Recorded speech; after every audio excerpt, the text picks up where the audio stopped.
itu ucapan Muhammad. Nah, Mu'tazilah ngono mikire. Lah mosok Al-Qur'an kok kalamullah wong sing ngendikawe Nabi Muhammad kok. Tapi Muhammad kan oleh wahyu saka Gusti Allah. Lah sing ngucapke sapa? Muhammad. Ya maka dari itu Quran kalamullah. Itu Mu'tazilah lho aja kuwi ustate muni Quran kalamullah. Ora kena kaya ngono. Iki kita belajar sejarah. Jadi Mu'tazilah itu kekhususannya pemahamannya seperti itu. Jadi Al-Qur'an itu dianggap makhluk, dianggap makhluk. Terus Mu'tazilah memposisikan wahyu itu di bawah akal. Pokoknya orang masuk akal, orang dinggo, Mu'tazilah seperti itu. Nanti akan dibahas lebih detail. Sehingga saking pikirannya akalnya dinggo, di sini ada istilah wafil mangzilati bainal mangzilatain. Jadi ono tempat di antara dua tempat.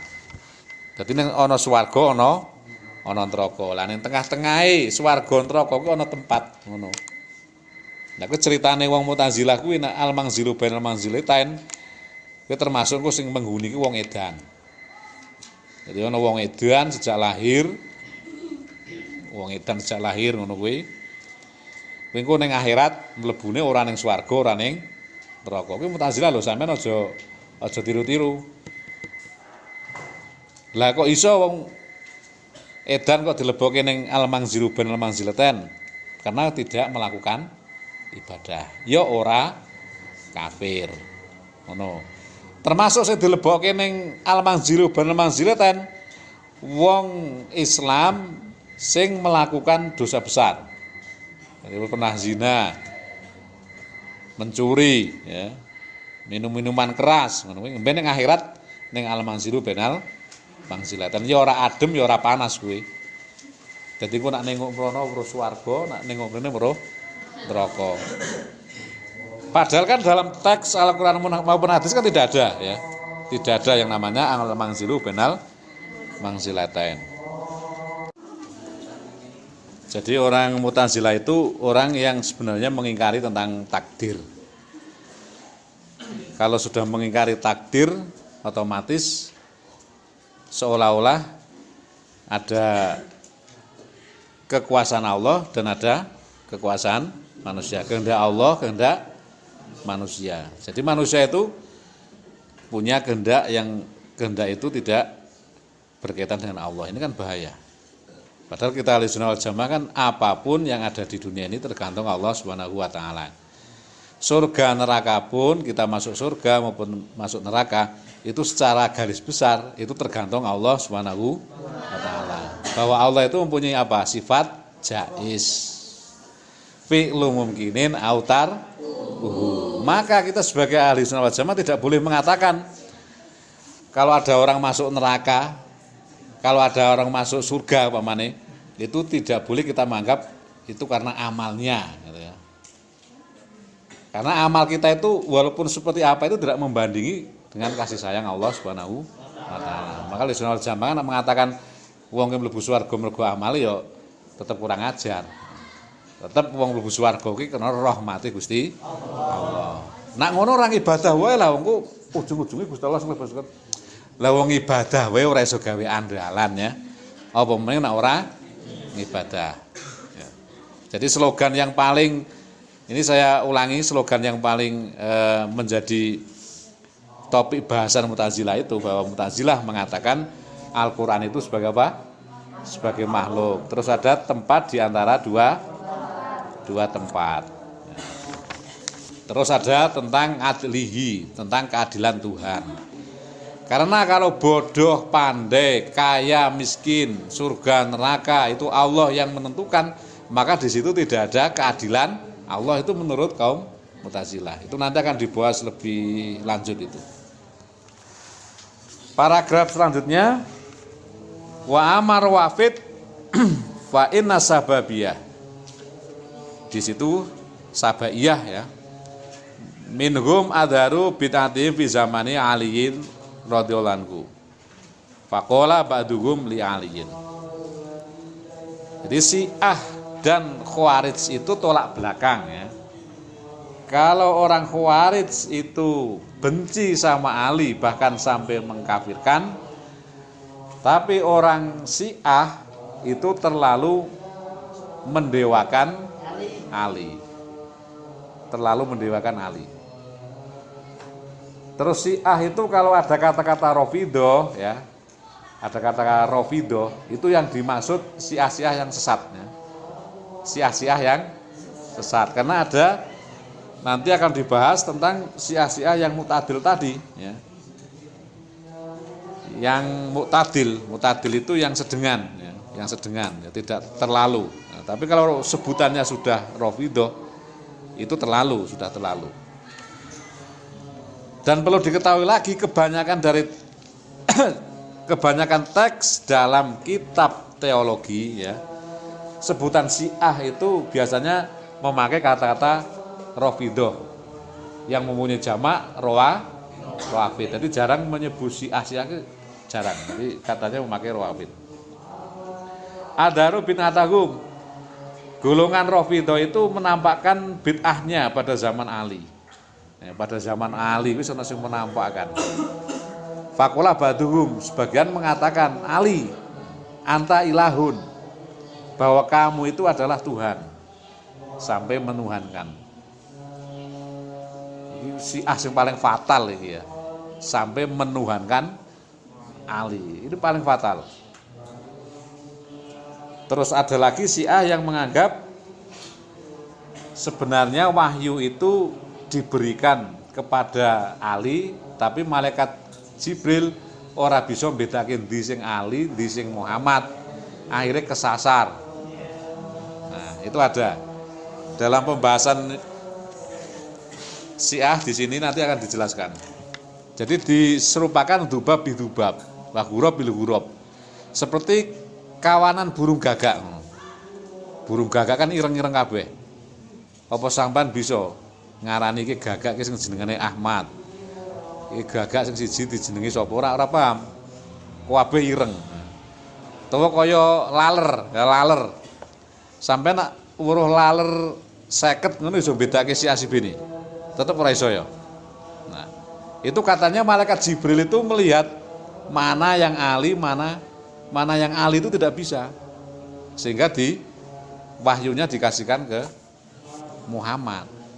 Malah ada lagi Syiah yang kurang ajar lagi, bahwa Nabi Muhammad itu menjadi nabi itu atas restu Ali. Enggak pergi kuwi. Naudzubillah min dzalik. Yang sebenarnya yang menjadi nabi itu Ali, tapi Ali itu apa? Merestui Nabi Muhammad ki dadi nabi. Dadi sing ketok sing sakjane nabi ki Ali ngono, ning ora ketok. Lah sing diketokke Nabi Muhammad. Jarine nek sing diketokke Ali sing dadi nabi engko bahaya dimusuhi jarane ngono. Masya Allah kalau melihat apa itu sejarah tentang Syiah itu kurang ajar, memang kurang ajar. Bahkan posisinya Nabi Muhammad SAW dan anaknya, Nabi Muhammad punya anak siapa? Punya putra siapa? Sing garwane Ali, Fatimah. Ya. Jadi tatkala Nabi Muhammad itu sakitnya nggak sembuh. Terus kemudian memanggil Fatimah, Fatimah kesini Fatimah, aku sakit ini. Terus kemudian Fatimah datang, terus dibacakan apa, terus Nabi Muhammad itu sembuh. Dengan begitu Syiah menganggap bahwa martabat Muhammad dan Fatimah itu tinggi Fatimah, karena pas Nabi sakit di mek ring Fatimah mari. Itu Syiah itu kayak gitu. Bahaya, pokoknya nak uruh wong Syiah ngono malah ngeri di situ. Akidahnya beda, padahal sudah banyak loh di Indonesia ini. Sudah banyak. Khususnya daerah Jawa Barat ke sana sudah banyak. Wonosobo, Banjarnegara ke sana sudah ada. Banyak. Syiah. Padahal Syiah itu kalau belum kuat, itu ada yang istilahnya itu istilah taqiyah. Ya, taqiyah. Takiyah ki nak cara basa Wonosobone blungkon. Nak wite ijo ya wernane dadi blungkon ijo. Nak warnane wite kok ireng dadi blungkon ireng. Maksudnya orang Syiah itu kalau hidup di lingkungan orang NU, mengaku NU, nyong NU, nyong NU. Sampeyan apa Mas? Nyong NU. Nah, hidup di kalangan Muhammadiyah tidak segan-segan menyebut saya itu Muhammadiyah. Itu kalau belum kuat seperti itu. Tapi kalau sudah kuat, nah baru menampakkan aslinya. Salate we beda karo dhewe, salate. Adzane we yo beda adzane. Syiah Iran itu kan beda ibadahnya dengan kita. Dengan salate dan sebagainya. Yang menjadi ciri khas salate wong Syiah itu memakai batu atau debu Karbala. Jadi nggen mahalus sujute kuwi tempat sujute kuwi ditempeli watu utawa debu tanah Karbala. Nek salat ning kono-kono. Dikekke ning anune ning sing gawe sujud. Biasanya kalau tidak ada tanah Karbala memakai tisu. Pengganti ini. Jadi nak weruh wong kok salate kok kene kayak tisu ngono, wah iki berarti member-member Syiah iki. Nah, seperti itu. Ibadahnya beda.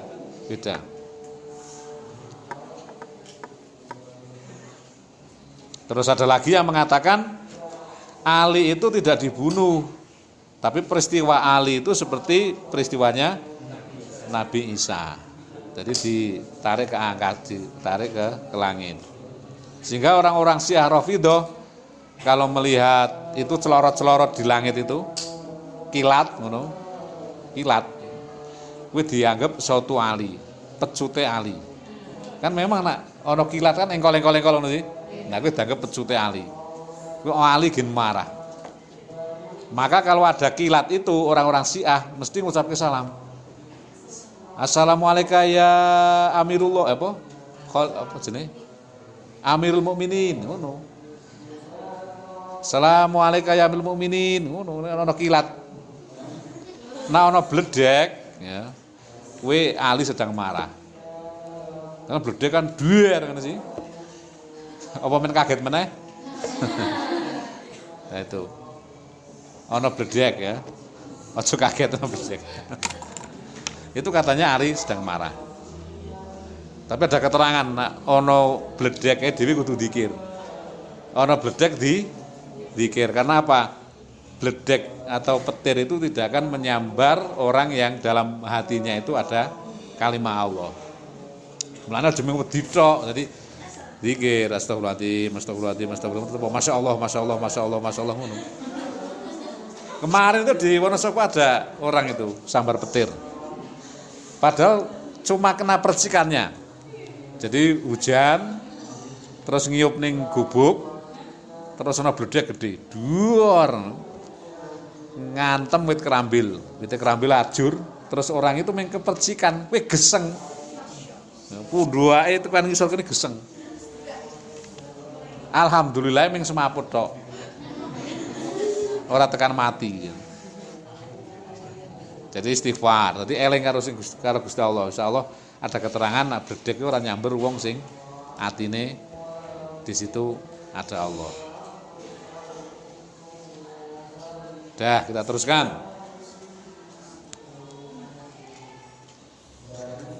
Jadi golongan Syiah itu ada yang di hadapan Ali mengatakan kamu itu Tuhan. Terus Ali marah, tidak setuju. Faroko Aliun kauman minhum. Kemudian Ali membakar ya orang-orang yang berpaham seperti itu. Terus memimpinnya sejenis Ibnu Saba melarikan diri ngilang dhisik ngono ya. Wa dzil firqah laisa min firqi umatul Islam. Jadi golongan Rafidhah itu sama sekali tidak boleh dinamakan itu golongan Islam. Karena apa alasannya? Litas miatihim alian ilahan. Karena mereka menganggap bahwa Ali itu adalah Tuhan. Dah hampir selesai. Syiah Rafidhah pada zaman Ali itu berpecah menjadi berapa? Menjadi 4. Zaidiyah, Imamiyah, Kaisaniyah, kemudian Gulat. Waftarakati Zaidiyah menjadi berpecah hanya menjadi satu, Imamiyah juga menjadi satu, Gulat menjadi satu. Kullu firqin minhuma tukafiru saira. Jadi antara golongan itu antara satu dan satunya saling mengkafirkan. Dimeh kaya Khawarij. Khawarij juga saling mengkafirkan, Syiah pun juga saling mengkafirkan. Wa jami'u firqil ghulah minhum, terus semua golongan gulat itu kharijuna an firqil Islam. Semuanya itu tidak termasuk golongan Islam. Nah, ini ada garis bawahnya di sini. Wa amma firqil Zaidiyah wa firqil Imamiyah fa ma'duduna fi firqil ummah. Adapun Syiah Zaidiyah dan Syiah Imamiyah, maka ada yang menganggap bahwa itu masih golongan umat. Ya, seperti itu. Waftarakati Najariyah, kemudian golongan Najariyah. Nah, jadi golongan Najariyah itu ada yang mengatakan ini hampir mirip dengan paham Mu'tazilah dan paham Qadariyah ini. Jadi hampir sama ya, antara Qadariyah dan Mu'tazilah. Golongan Najariyah ini juga saling mengkafirkan. Wa duhara khilaful Bakriyah, terus kemudian juga muncul lagi ada golongan Bakriyah yang pemimpinnya adalah Bakar bin Ukhti Abdul Wahid bin Ziyad. Jadi biasa perpecahan itu dinisbatkan kepada orangnya gampangane. Tidaklah kok sing memperkarsai kok Pak Bakar jenenge Bakriyah. Terus muncul lagi ada golongan Diroriyah, ya, pemimpinnya adalah Diror bin Umar. Terus muncul lagi adalah Jahmiyah, ya. Ini pemimpinnya Jaham bin Sofwan. Wakana duru Jahmiyah wa Bakriyah wa Diroriyah. Lah tiga perpecahan itu ya, tiga golongan antara Najariyah, Bakriyah, Jahmiyah itu munculnya itu bersamaan dengan munculnya Wasil bin Atha yang tadi itu yang keluar dari majelisnya Hasan Al-Basri. Jadi saya katakan antara Najariyah ya, Bakriyah, terus Jahmiyah ini hampir sama dalam pemahamannya. Iya memang begitu. Kalau Jaham bin Sofwan ini nanti alirannya yang menjadinya Qadariyah. Jadi kalau ada sebutan Mu'tazilah dan sebutan Qadariyah itu hampir sama ya. Mu'tazilah kuwi ya pemahamane padha wae kaya apa? Qadariyah. Qadariyah ya pemahamane padha karo Mu'tazilah. Ming luweh kebangetan nak Qadariyah. Janjanane jenengane kowe Qadariyah itu orang yang menganggap takdir Allah, tetapi ternyata sebutan Qadariyah itu untuk menyebut golongan yang tidak menganggap adanya takdir Allah Subhanahu wa taala. Sehingga ada yang mengatakan golongan Jaham bin Sofyan yang golongan Qadariyah itu ada hadis begini, innal Qadariyata majusu hadhil ummah. Orang Qadariyah itu adalah orang yang semajusi-majusinya umat ini. Jadi Rasulullah hampir menyamakan kaum Qadariyah dengan kaum Majusi. Karena apa? Sama dalam memandang tentang ketuhanan. Orang Qadariyah kan mengingkari takdir. Jadi setelah Allah menciptakan sesuatu, Allah tidak mengetahui ciptaannya mau kayak apa, tidak mengerti. Kaya sampean ibaratnya gawe apa ya? Gawe gethuk ngono. Wis digawe terus gletake ning ndi ora ngerti gethuk ora dipangan ora totol pitik umpamane. Jadi disamakan seperti itu. Jadi Allah pun membuat kita wis dhewe engko arek manak pira, duwe putu pira, bojo apa ora. Itu Allah tidak tahu. Jadi seolah-olah ada tandingan, ada kekuatan Allah, ada kekuatan makhluk. Ya. Disamakan dengan Majusi. Majusi ngono. Masalahnya ono Tuhan kebenaran dan Tuhan kebenaran. Ya cara gampang ngene wae. Tuhan cahaya dan Tuhan kegelapan. Tuhan cahaya yang namanya siapa? Ahura Mazda. Tuhan kegelapannya yang namanya Riman. Jadi wong Majusi kuwi senenge kalau dewa atau Tuhan yang pertama itu siapa? Ahura Mazda. Karena Ahura Mazda itu Tuhan yang luar biasa. Jadi dalam ibadahnya itu melawan Tuhan yang namanya Ahriman, yang namanya Ahriman itu karena simbol kejahatan, simbol kegelatan. Jadi kan koyo ono dua kekuatan, sing siji kekuatan kebenaran, siji kebatilan. Nah ini bahaya. Padahal apa? Nak Gusti Allah kok wilayahnya dibatasi, ya udah Gusti Allah sih. Nah Gusti Allah ki mutlak. Ngono. Ora kena nak dhewe njuk nganggep kaya dewa-dewa kaya seneng wong Hindu ana dewa hujan, ana dewa terang. Lah nek njuk dewa hujan karo dewa terang kowe blenceng kuarep ae leleh iki kudu terang. Iki kudu uduan. Ora ana sing gelem ngalah kan akhirnya njuk kae ana udan kethek. Ngerti udan kethek? Panas ning udan. Wis tau menangi urung? Panas banget ning udan. Kena wong Jawa ngarani Tuhan kethek. Kowe dewa hujan karo dewa terang kowe ayel-ayelan ora ana sing gelem ngalah. Nah, maka beribadah seperti itu kaya kaum Qadariyah itu tidak sah itu dalam Islam karena menganggap Allah itu terbatas. Kaya dhewe barangnya juga kaya melawan Allah ya. Wis sak karepe dhewe-dhewe ngene iki Gusti Allah ora ngerti, kudu Gusti Allah sing ngersake. Maka orang Qadariyah itu hadisnya cetha ini di sini siapa lurung hadise. Ini amat uduan. Ora ana sing gelem ngalah kan akhirnya njuk kae ana udan kethek. Ngerti udan kethek? Panas ning udan. Wis tau menangi urung? Panas banget ning udan. Kena wong Jawa ngarani Tuhan kethek. Kowe dewa hujan karo dewa terang kowe ayel-ayelan ora ana sing gelem ngalah. Nah, maka beribadah seperti itu kaya kaum Qadariyah itu tidak sah itu dalam Islam karena menganggap Allah itu terbatas.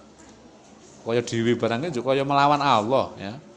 Wis sak karepe dhewe-dhewe ngene iki Gusti Allah ora ngerti, kudu Gusti Allah sing ngersake. Maka orang Qadariyah itu hadisnya cetha ini di sini siapa lurung hadise. Inna majusa innal qadariyata majusu hadil umat apalake. Wong Qadariyah ki majusine umatku. Masya Allah karena menganggap ada dua kekuatan. Wis ora percaya jenenge takdir iki ora percaya.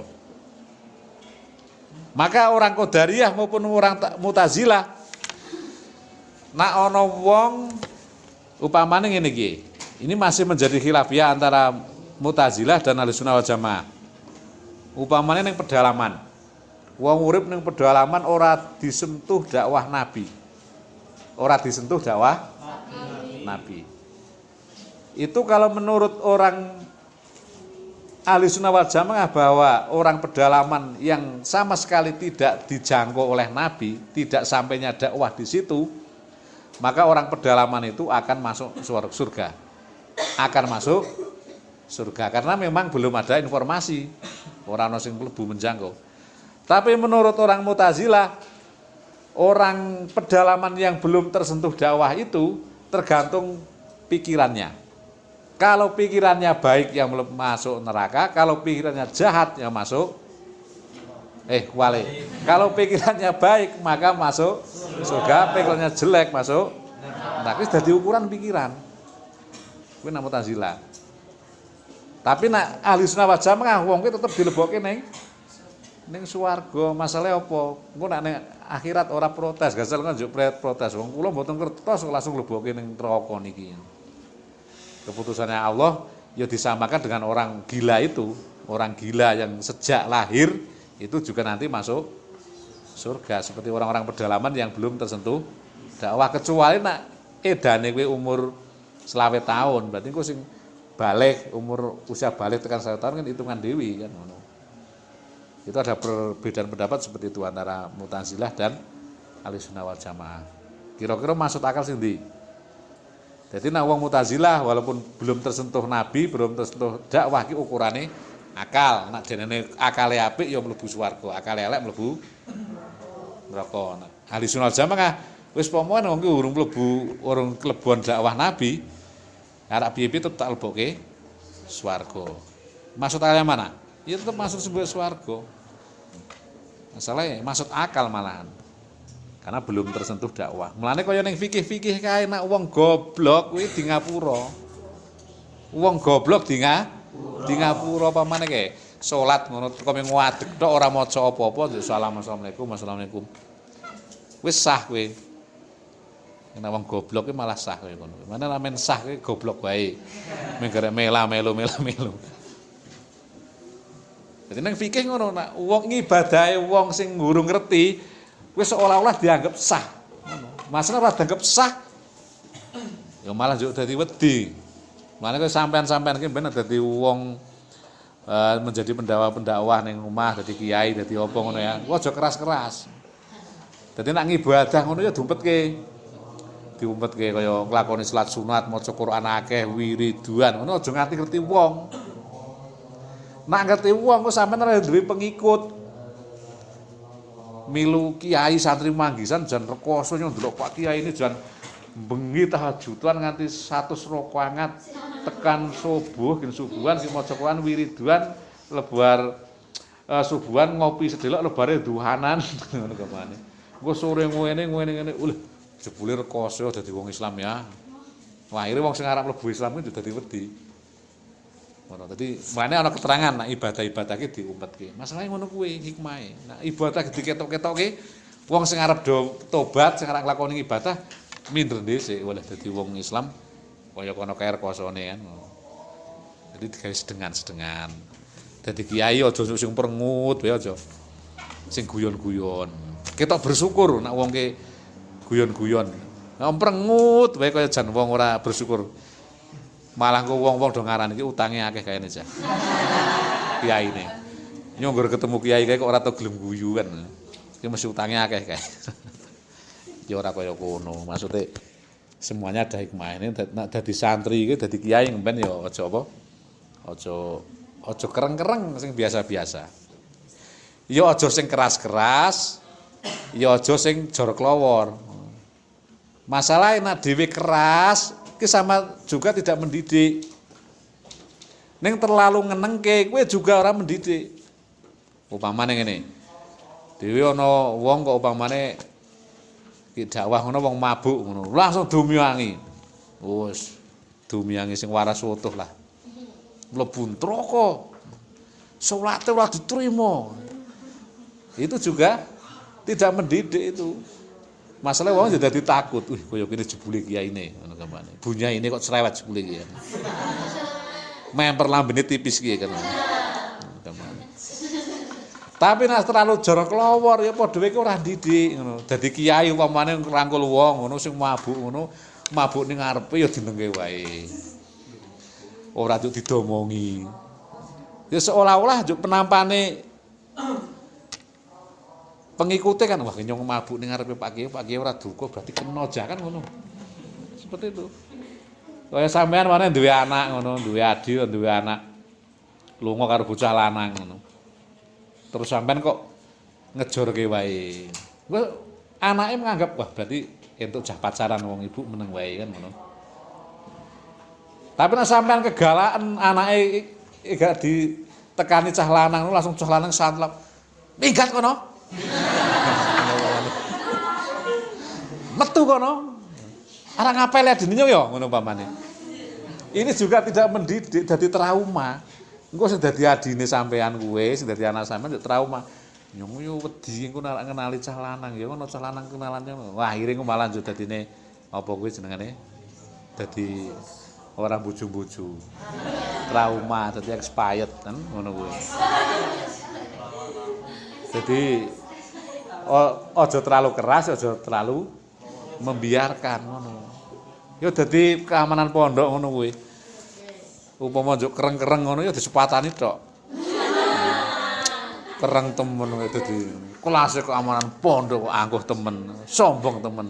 Tak donga-dongake ora bojo-bojo mendaki.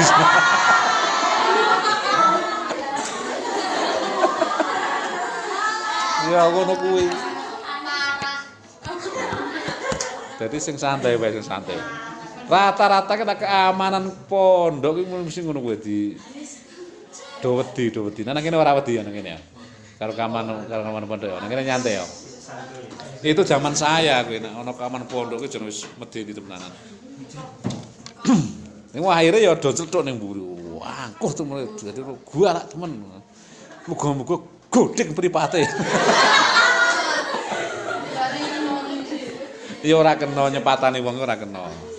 Nek ndongake ala ning wong malah balik ning awake dhewe. Dadi sing sabar, sing sabar. Nek ana keamanan kok gualak nengake wae. Nengke wae.